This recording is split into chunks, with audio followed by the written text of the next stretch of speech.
স্পর্শ দ্বারা জ্ঞান দেয়াকে তন্ত্র শাস্ত্রে শাম্ভবী দীক্ষা বলে। আর এই চৈতন্যটা কি? সচ্চিদানন্দ ব্রহ্মের চিৎ অংশ। এই চিতের দ্বারা সব কিছুর জ্ঞান হয়। উপনিষদের ভাষায় কস্মিন্নু বিজ্ঞাতে সর্বমেদং বিজ্ঞাতং ভবতি। কাকে জানলে সব জানা যায়।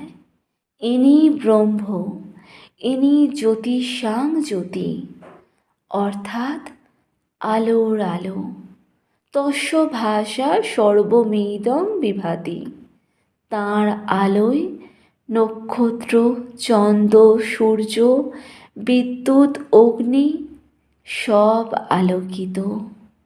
ঠাকুর বলছেন, চৈতন্য না লাভ করলে চৈতন্যকে জানা যায় না।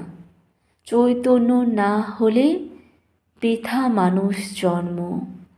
তাই ঠাকুর ওই নববর্ষের দিন ভক্তদের চৈতন্য জাগিয়ে দিলেন। এই চৈতন্যই জ্ঞান। জ্ঞান কাকে বলে? ঠাকুর বলছেন, স্বস্বরূপকে জানা আর তাতে মন রাখা। ঠাকুর বলছেন, জ্ঞানদীপ জেলে ঘরে ব্রহ্মময়ীর মুখ দেখো না। জ্ঞান লাভের পর সংসারে থাকলে ভালো মন্দ, নিত্য অনিত্য সব দেখতে পায়। জ্ঞানের লক্ষণ অনুরাগ, কুণ্ডলিনী শক্তি জাগরণ। অভিমান থাকবে না, শান্ত স্বভাব। জ্ঞান হলেই মুক্তি।